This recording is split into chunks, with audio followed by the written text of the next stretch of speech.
Hello gems! Welcome to another video of ACE series. In this video, we are going to discuss previous year BITSAT questions from the chapter of SHM or Oscillations. Okay, if you are looking for short, small content, quit this video, go study from memes. Patience is necessary for selection. Okay, so with that noble thought, let's begin. So alright, question 1, 2, 3, 4 over here from the super easy category. Okay, question 1, very simple question. It is a popular question. You might have at least heard about it, seen it once in your preparation time. So it says that child swings first in the sitting position and then in the standing position.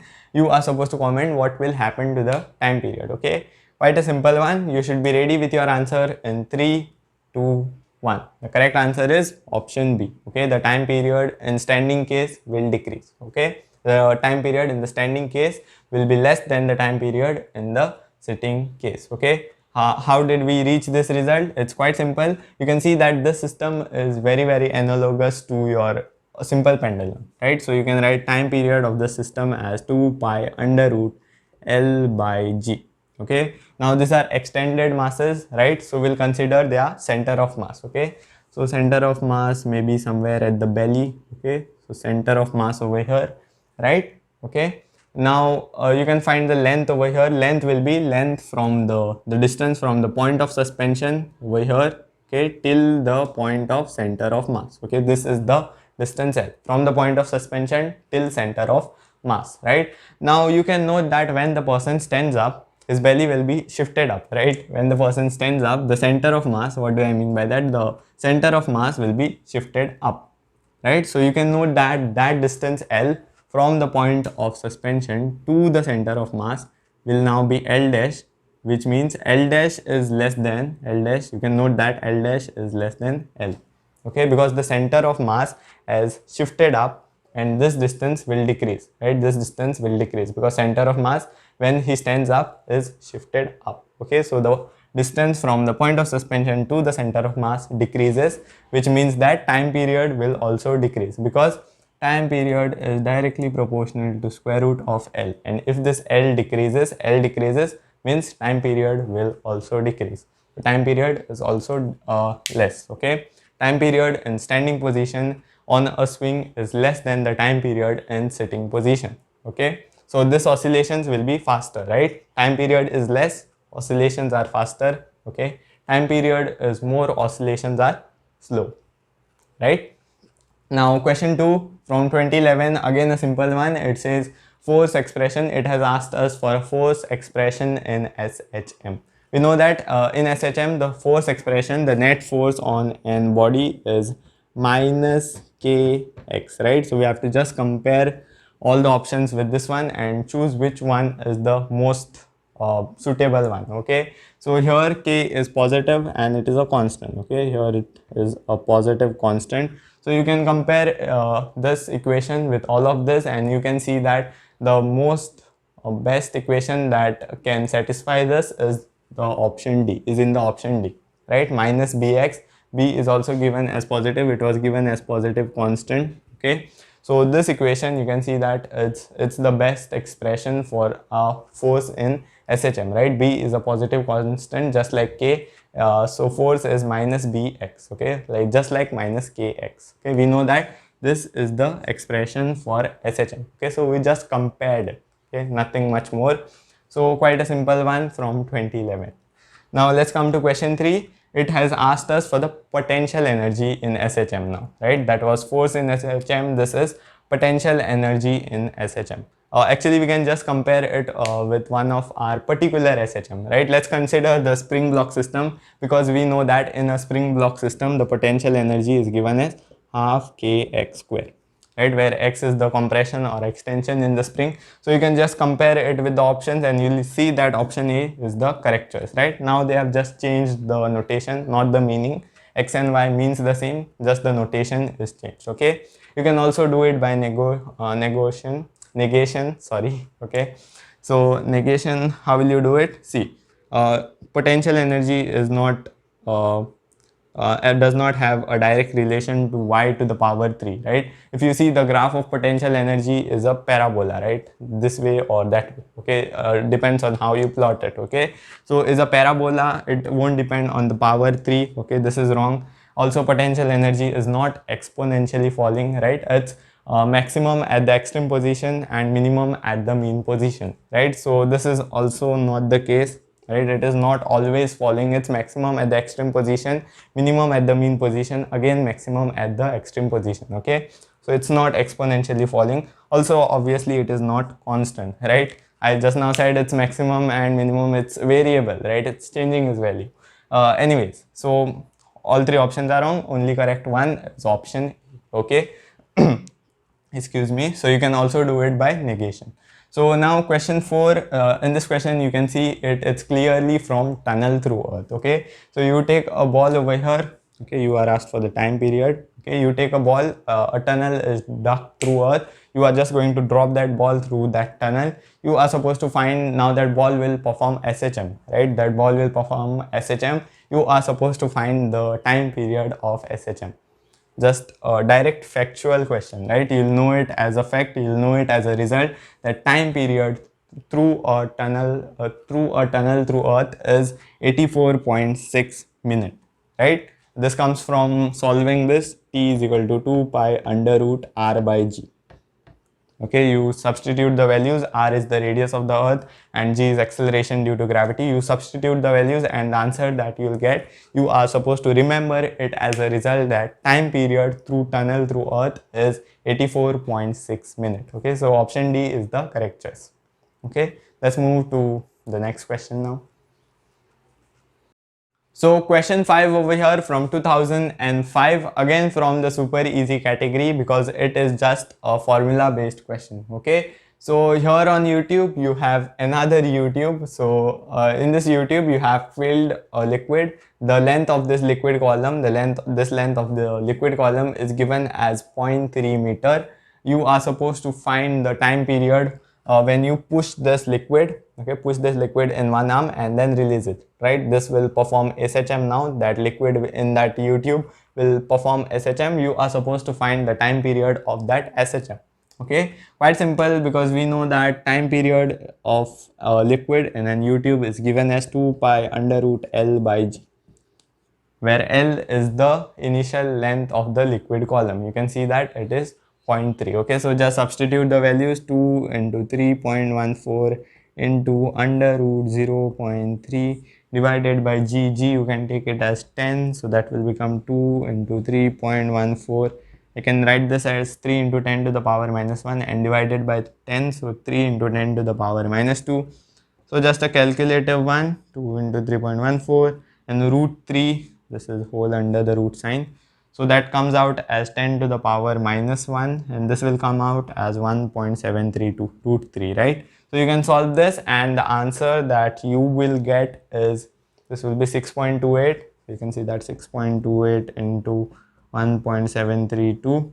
So 6 into 2, almost 12, right? Almost 12, or you can say 12 into 10 to the power minus 1. So almost like 1.2. So that will be option B. Okay, let's move to the next question now.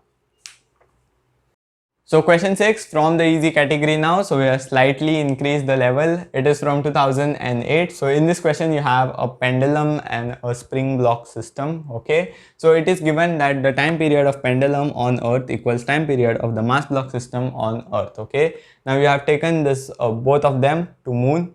Okay, so you are supposed to find the correct relation between their time period on moon.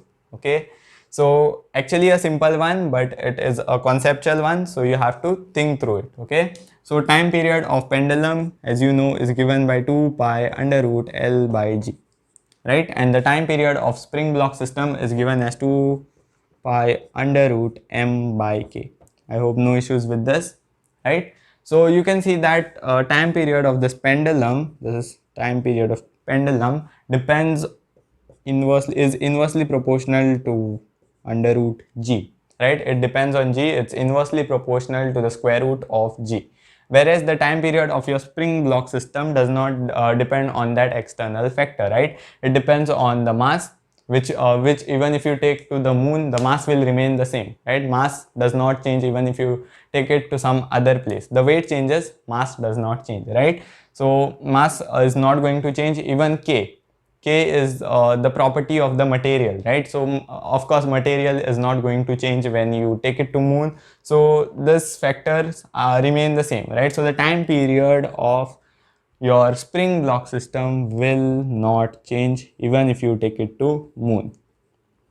So that is the point, okay? Time period of your spring block system will not change because mass remains same and even that K value remains the same, okay? But the time period of your pendulum is inversely proportional to square root of G, which means first of all you can see that acceleration due to gravity on moon is less than acceleration due to gravity on earth, right? Objects are lighter on moon. Actually the acceleration due to gravity on moon is 1/6 of acceleration due to gravity on earth. Anyways, you should know this relation. Acceleration due to gravity on moon is less than gravity on earth, right? Of course, okay? So you can see that this G value, when you take it to moon, this G value has decreased, right? When you take it to moon, G value has decreased, okay?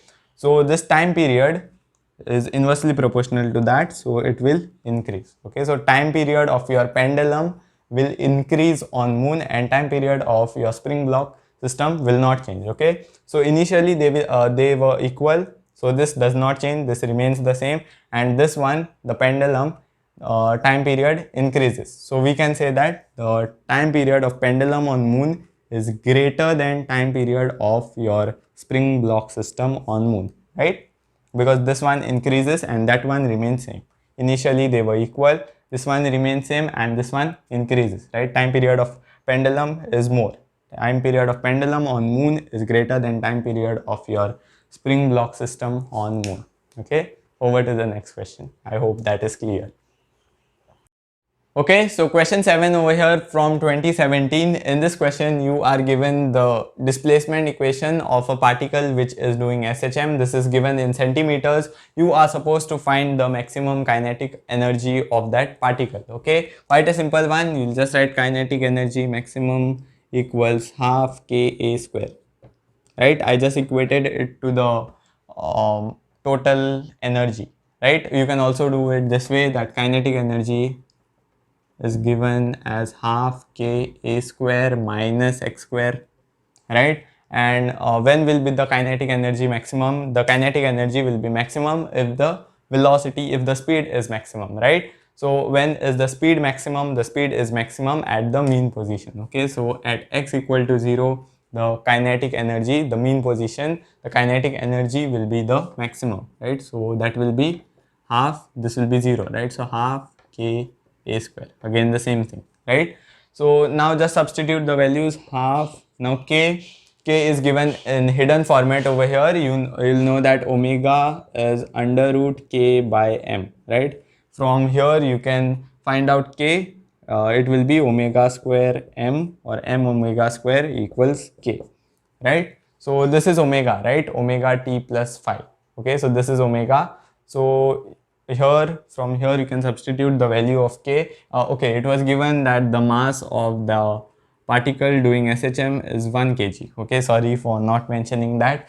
Okay, so here the mass is 1 kg, omega is 100 square. Okay, so 100 square, okay, 100, 10 to the power 2 square, 10 to the power 4, okay, and into a square. A is 6, okay, this is 6 centimeters, right? So 6 square 36, and that was in centimeter square, 10 to the power minus 2 square, 10 to the power minus 4, right? So this and this will get cancelled and you'll be left with 18 joules is the correct answer, okay?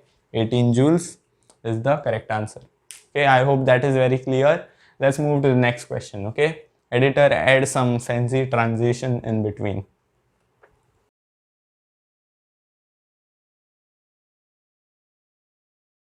So question 8 over here, it is from 2013. In this question you have a pendulum. The time period of this pendulum for small oscillations is t. Now you take the same pendulum in a lift which is accelerating up with a speed of with an acceleration of 3 meters per second square. Okay. Now the time period in this case when you are in the lift, the time period is noted as t dash. Okay. You are supposed to find this t dash in terms of this t. Okay. So let's do it. You can pause and try if you want to. So the time period of pendulum is given as 2 pi under root L by G, right? In both the cases, you can see that the only thing that changes in these two cases is the effective gravity, right? Here it's G, okay? Here it's on Earth, it's just simply G. Here the gravity is influenced by this upward acceleration, right? So you can only consider the gravity factor. You can say that time period is inversely proportional to square root of g, right? Time period is inversely proportional to square root of g. Now I'll take that ratio t dash by t. Okay, so what will I get? Time period, this time period will be inversely proportional to its g, which is the effective gravity in this case, right? Here it is effective gravity, here it is simply the acceleration due to gravity, right? So for t it's g, for t it's g, for t dash it's g effective, inversely proportional. Okay, inverse relation, you can see that. So t dash will be given as t into g.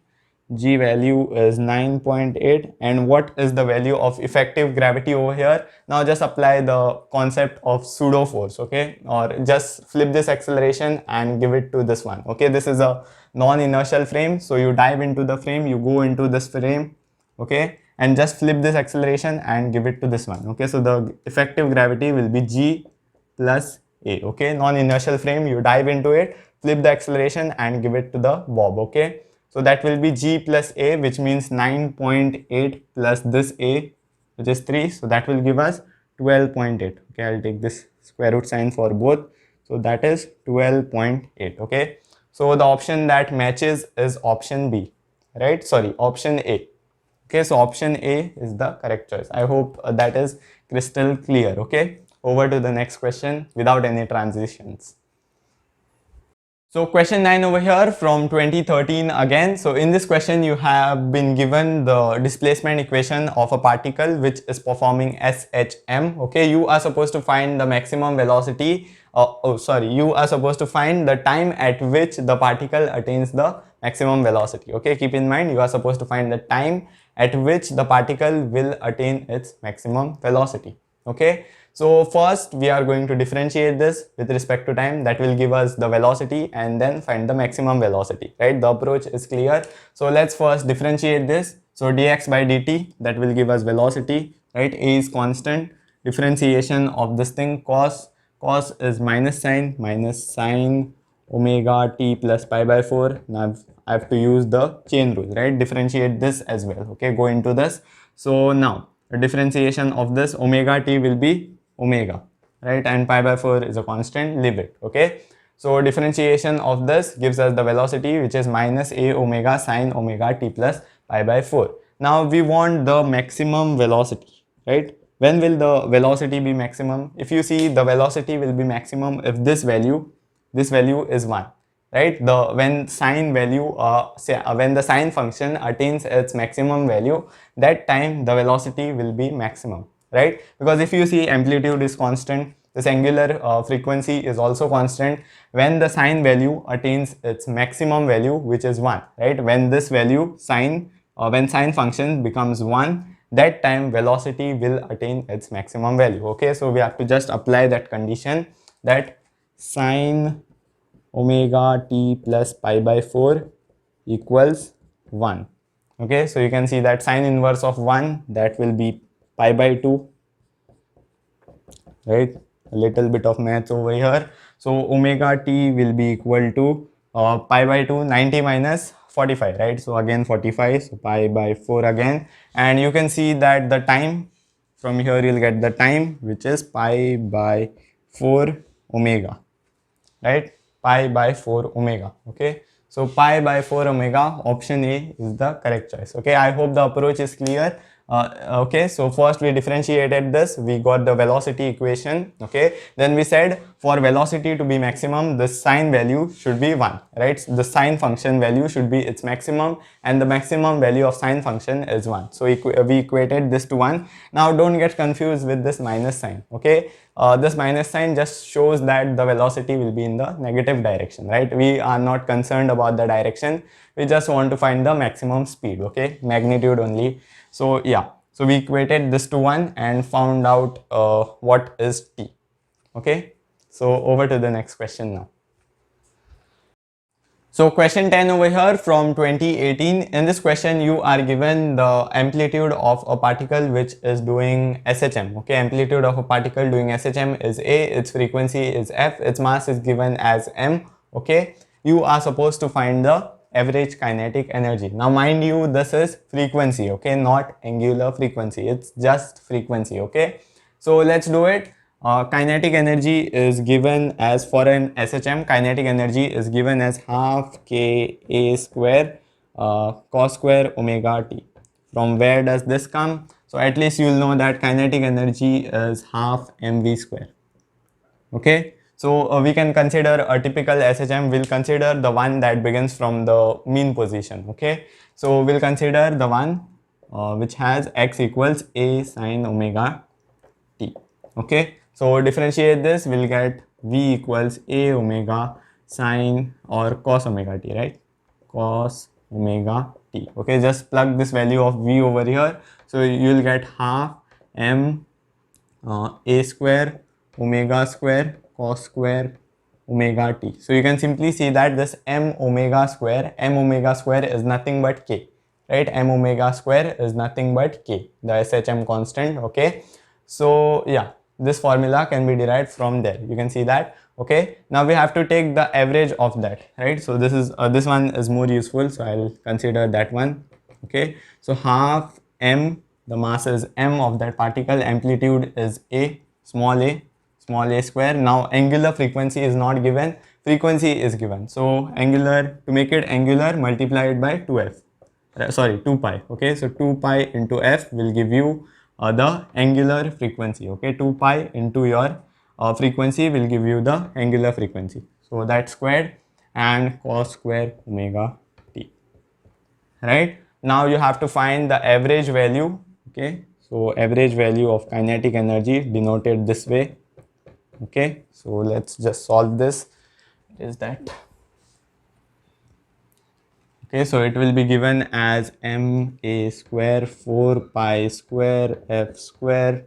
Okay, and you can see that the average value, now you have to take the average value of cos square omega t.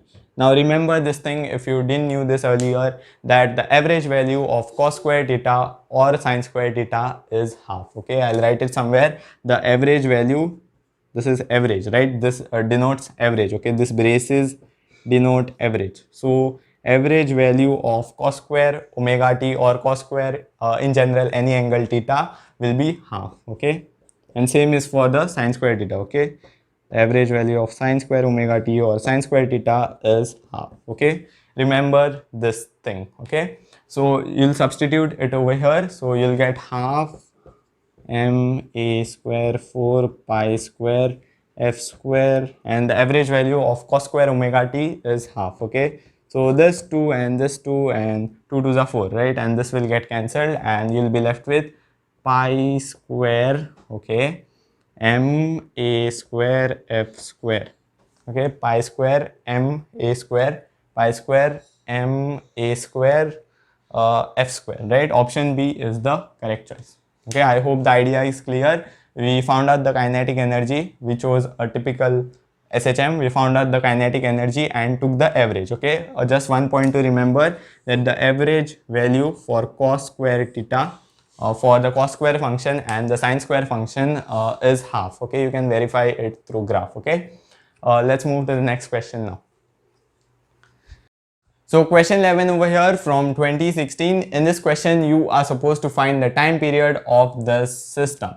Yeah, that's it. That's the question. Okay, so time period will be given as 2 pi under root m by ke, right?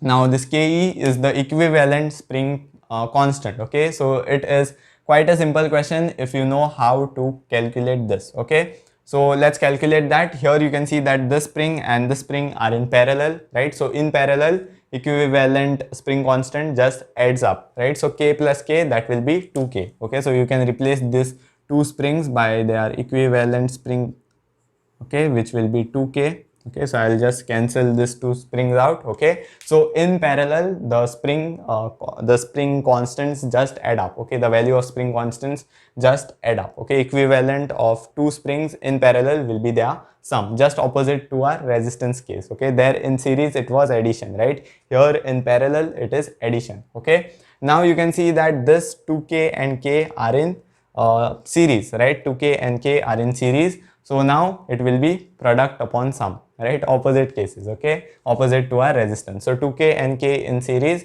So it will be product upon sum. So 2K into K divided by their sum. So 2K plus K, which is 3K, right? This will be K equivalent. Now I'll give you a trick for this. Whenever you have suppose 2K and K, right, or 2R and R, you can use this for resistance as well. So the equivalent of this in series for our spring constant is given as R or K big by 3. Okay, K big by 3. So which is the bigger value among them? That is 2K. Okay, 2K divided by 3. You can also use it for resistance, but it will be in parallel, right? Here it is in series, there it will be parallel. Suppose you have 2R and R, you can use R big by 3, R big by 3. Now this is in parallel. Okay, for resistance in parallel, for spring constant it is in series, right? So 2R and R, it will be R big by 3, which means 2R by 3. Don't believe me, let's verify it over here. K and K cancels, you can see that it will be 2K by 3, right? K big by 3, okay, in series. Okay, so we found the K equivalent over here, so let's just substitute it over here. So M by K equivalent, that will be just the reciprocal, right? So 3M by 2K. Okay, so that will be our answer, 2 pi under root 3M by 2K. Option B is the correct choice. I hope the approach is clear. Okay, we just found out the equivalent spring constant. In this case, we substituted the value and we got our answer. Okay, over to the next question. So question 12 over here from 2007. Now we have increased the level even more. It is from the easy moderate category now. Okay, congratulations if you made it this far. Okay, so in this question you have a spring block system. Okay, so you can see that at point B, okay, it is given that at point B the spring is in its natural length. Okay, the block is at rest. Okay, which means that the block is at equilibrium. Okay, now you are going to push that block to point A, which is at a distance of 2x naught behind B. Okay, you are going to push that block to point A at a distance 2x naught behind B, and you are going to release it. When you release it, the block will try to perform SHM, right? And in an effort to perform SHM, it is going to strike this wall, right? There is a wall at a distance x naught ahead of B. Okay, so in its effort to perform SHM, it is going to strike that wall. You are supposed to find the time when it strikes that wall. Okay, so we are supposed to decode a lot of data over here. Okay, so when you push that mass to point A, you can see that point A is nothing but the point of its extreme position, right? Point A is the point of extreme position. Okay, extreme position of your SHM, because you can see that over here potential energy will be maximum, right? Maximum compression in the spring, you can see that, right? And also its velocity will be 0. When you just release it, its velocity is 0, right? So maximum potential energy, 0 kinetic energy, means that point A is your extreme position. Okay, and at point B you can see that the spring is in its natural length, right? So potential energy is 0 at point B, which means that point B is the mean position, right? Mean position.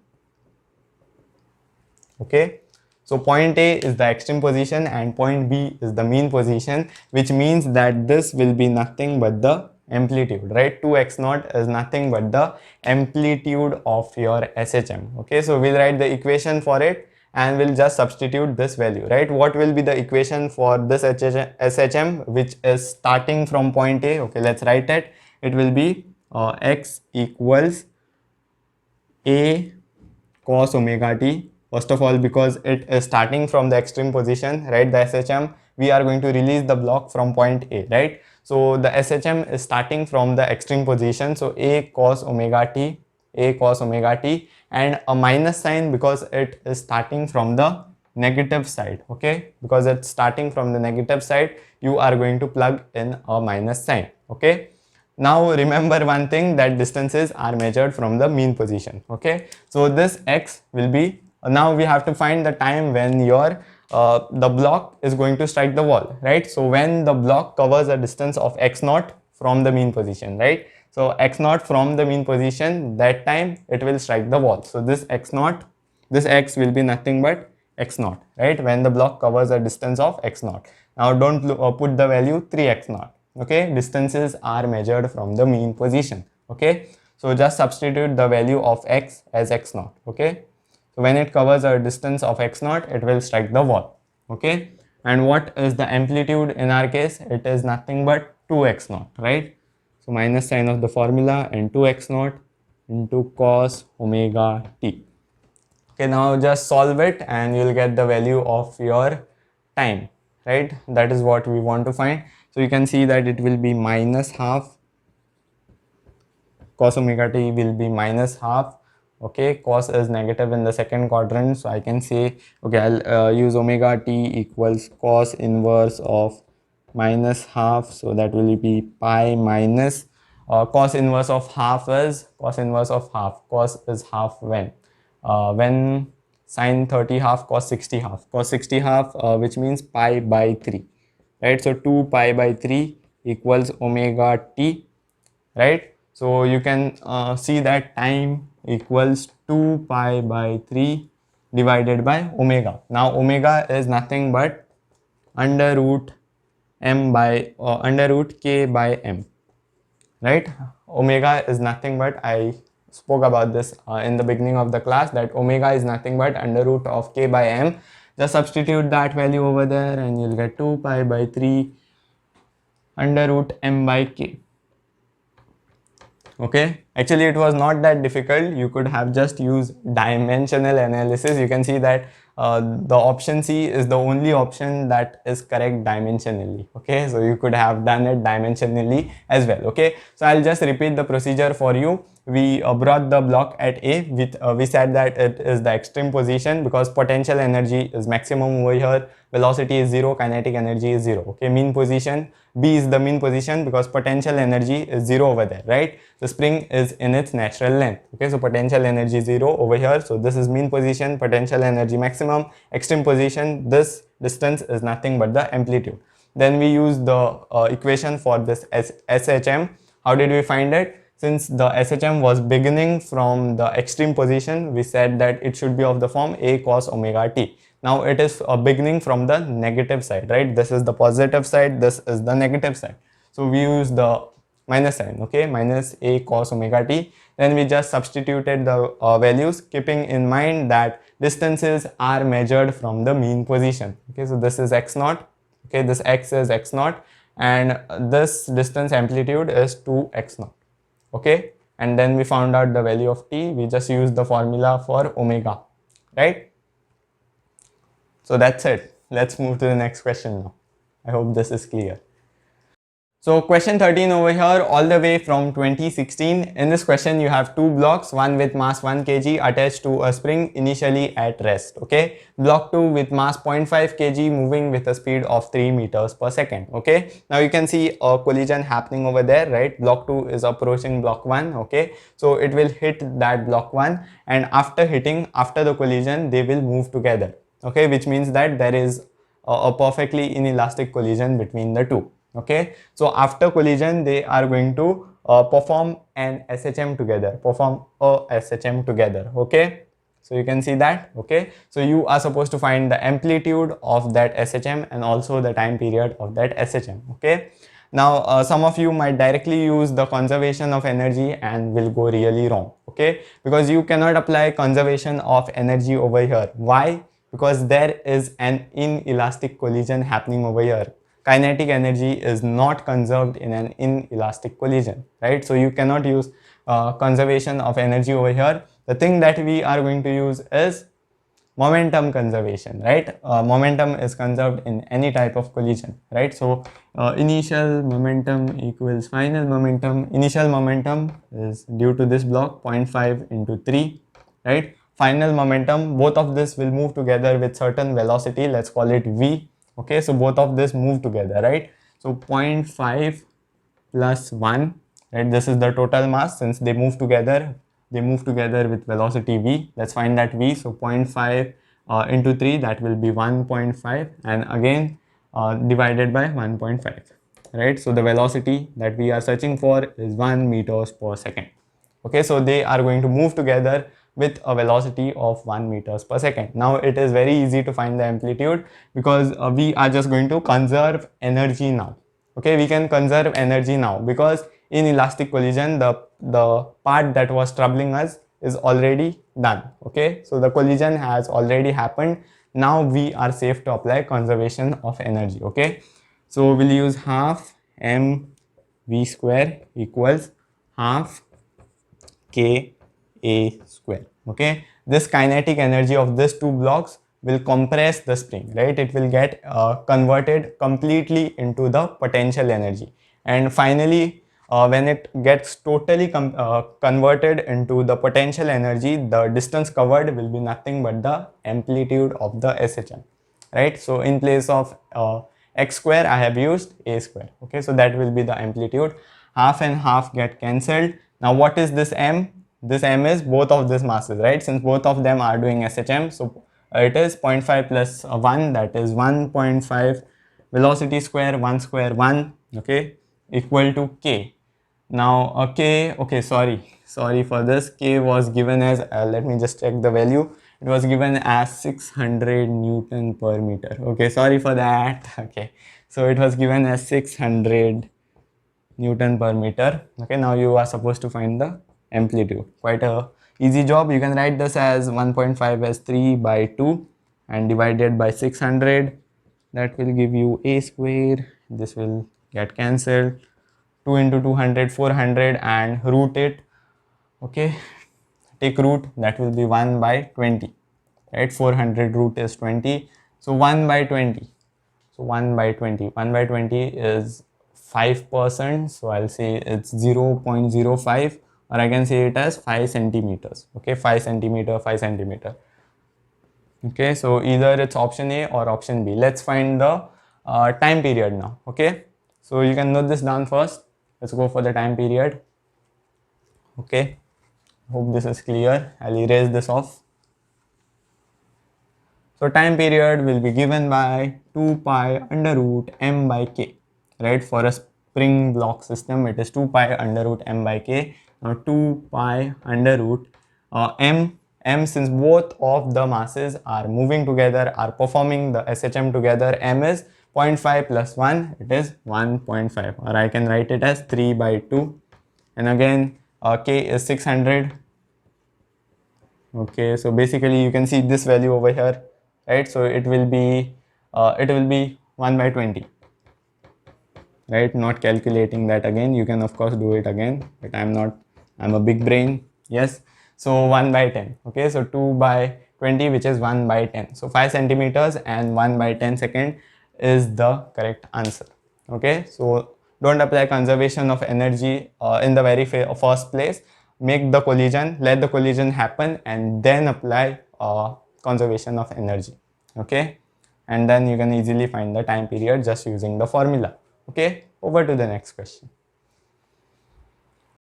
So question 14 over here, it is from the moderate category. Now this question involves a bit of deep thinking. Okay, so it was asked in 2012. So in this question you have a block of mass m attached to a spring, okay, of spring constant k, which is in turn attached to a string which has Young's modulus y and area a. Okay, and then it's attached to a rigid support. Okay, now you are just going to displace this mass by a small distance and let it perform SHM, right? You are supposed to find the time period of that SHM. Now it involves thinking because we are introduced to this new section, right? If it was just spring, we know how to deal with it, right? The time period would have been 2 pi under root m by k. Now we have something extra to it. We have the string part as well, okay? So we have to account for that as well. So let's collect more data for it. So we can write Young's modulus is FL by A delta L. Remember the song? Okay, so FL by A delta L. So let's write the formula for force from here. So you can write force as YA by L into delta L. Okay, so I want to make you realize something. You can see that this is very analogous to F is equal to minus kx.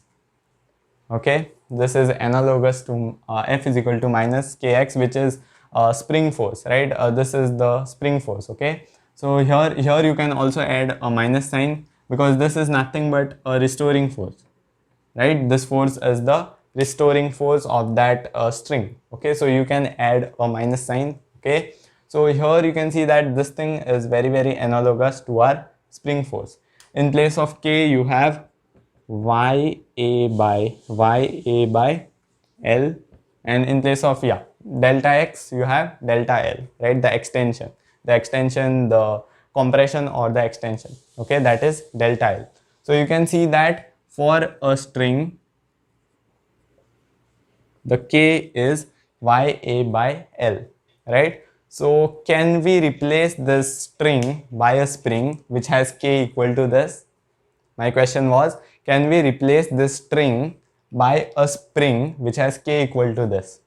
We can, right? So that was the deep thinking behind it. So that is exactly what we are going to do. We are just going to replace this string with a spring, okay, with a spring that has k equal to YA by L, okay, and this over here is k. Let's write this as k dash, not to confuse with this one. And now we know how to calculate the time period of this, right? The time period of this thing, of this system, will be 2 pi under root m by k equivalent, where these two are in series, right? In series, what do?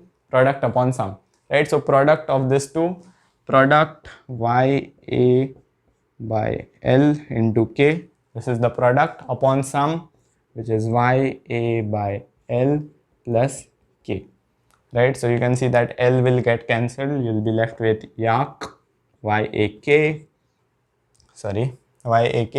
and in the denominator you'll have YA plus KL, right? So you can substitute that value over there and you'll see that the reciprocal of this, right? This is k equivalent, right? Just substitute the reciprocal over there. So you'll get m into YA plus KL, m into YA plus KL upon YAK. So option B is the correct choice. Okay, you got the idea. We just replaced the string by a spring whose k was equal to YA by L. Okay, we compared the force that we got from Young's modulus with the spring force. Okay, from there we found out the value of k, which came to be equal to YA by L. Okay, so we replaced it by the spring which has k dash equals YA by L. We found out the equivalent spring constant and we substituted it over there. We got the answer, right? So you can remember this as a typical one. You can note it down.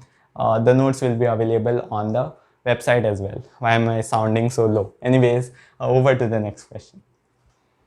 So question 15 over here, it is again from the moderate category from 2011 now.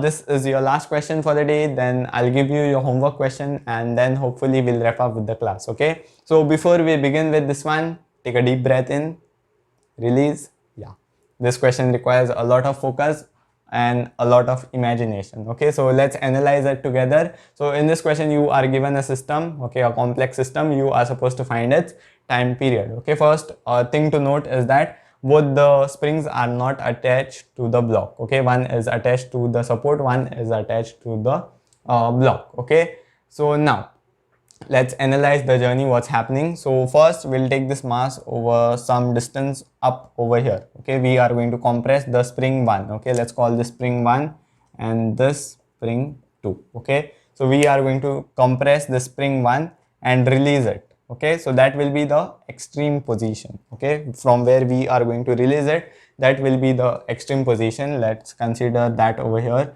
This will be its mean position.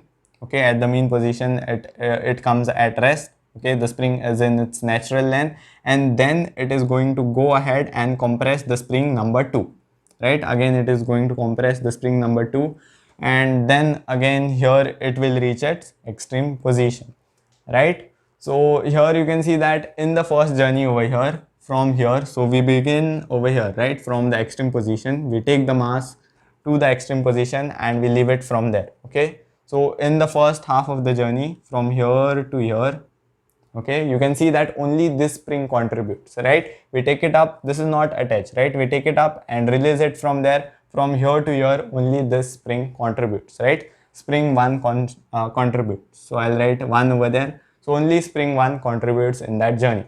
Now if you see from here to here, from the next half of the journey, from the mean position to the next extreme, okay, the other extreme, you can see that both the spring contributes. That spring is also contributing. Now it is getting extended, right? That spring is getting extended and this one is getting compressed, right? So both the springs are contributing from the journey here to here.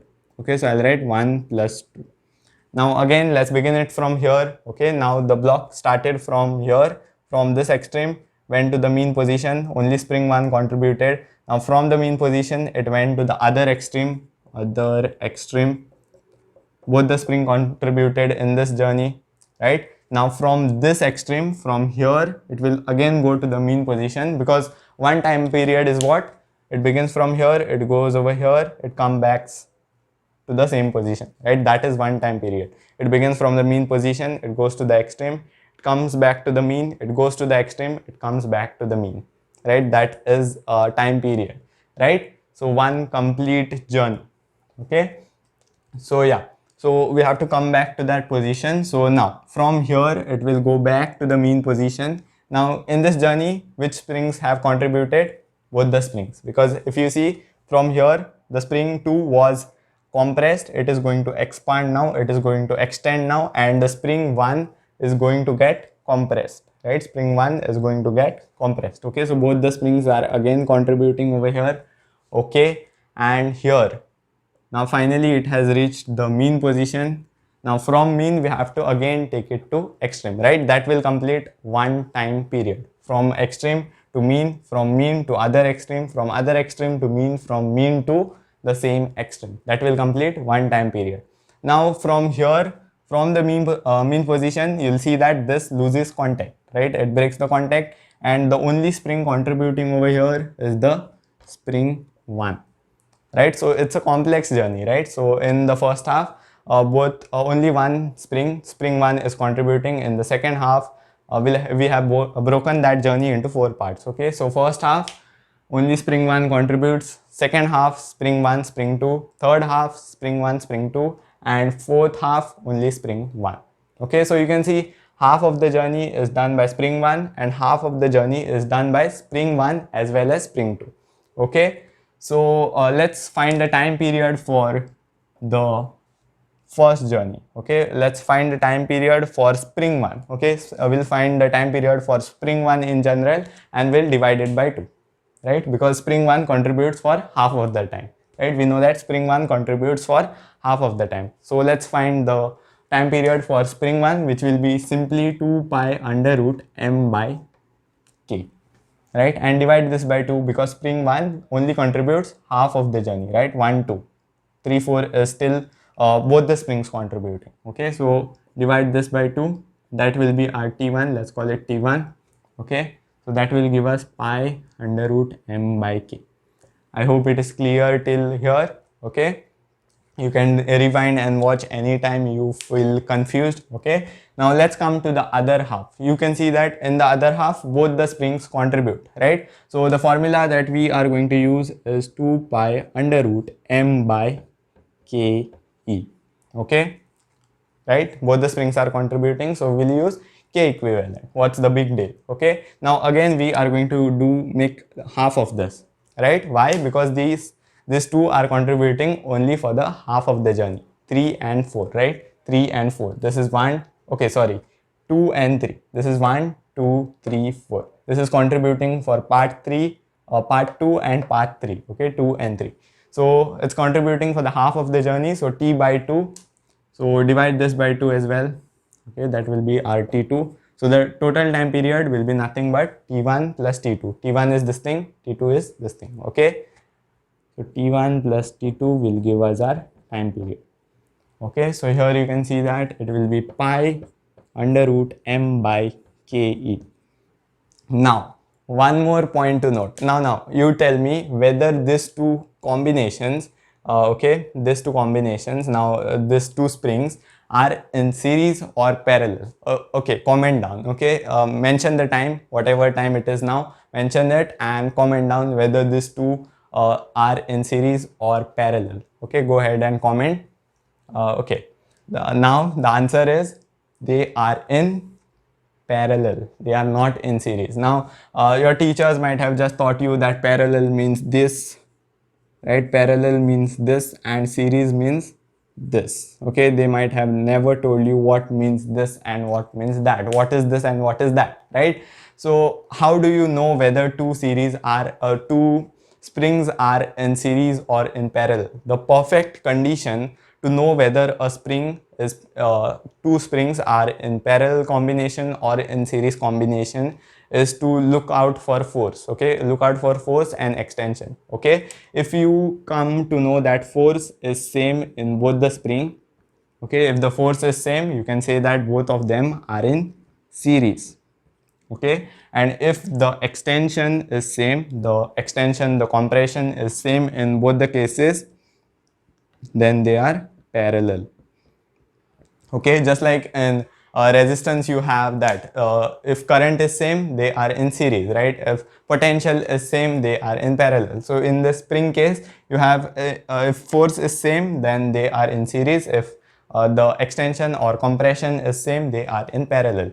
Here in this case you can see that whenever this spring 1 extends a length x, this spring will get compressed by a length x, right? If it extends a length x, this will get compressed by length x. Okay, so they are in parallel because the x is same for both, right? Force may not be same, you can see that. Okay, they are in parallel. The compression or the extension for both is the same. Okay, so this is a parallel combination. So compare whenever you have two series or whenever you have two springs. Why am I fumbling? Okay, so whenever you have two springs, you have to just look out for this. If you can't determine whether they are parallel or in series combination, you have to look out for this. So a lot of things are going on in this question. You can rewind and watch it again. Okay, I don't mind. So the whole idea of doing this was to find whether this is in series or parallel. Now we know that it is in parallel, right? Extension is same, extension or compression is same in both. They are in parallel combination. Okay, so now substitute the value over here. So T2 will be nothing but pi under root m by, in parallel you just add, right? Sum in parallel, right? So k plus k, that will be 2k.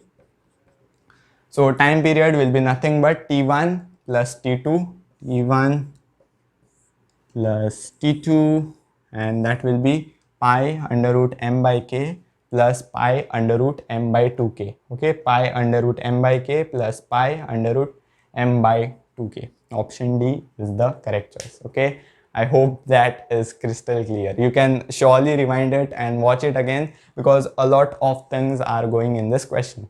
Okay, I'll move to the next question. You can take a screenshot, you can note this question down. This is a very good question. Okay, I'm impressed by it. Okay, I'll give you your homework question and then we'll take a leave.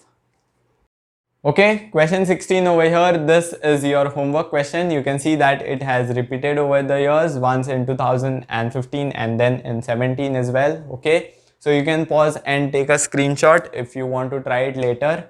Okay, I'll move in 3, 2, 1. Okay, so that's all for today's lecture. I hope you enjoyed it. I'll see you soon in the next class. Till then, keep enjoying physics.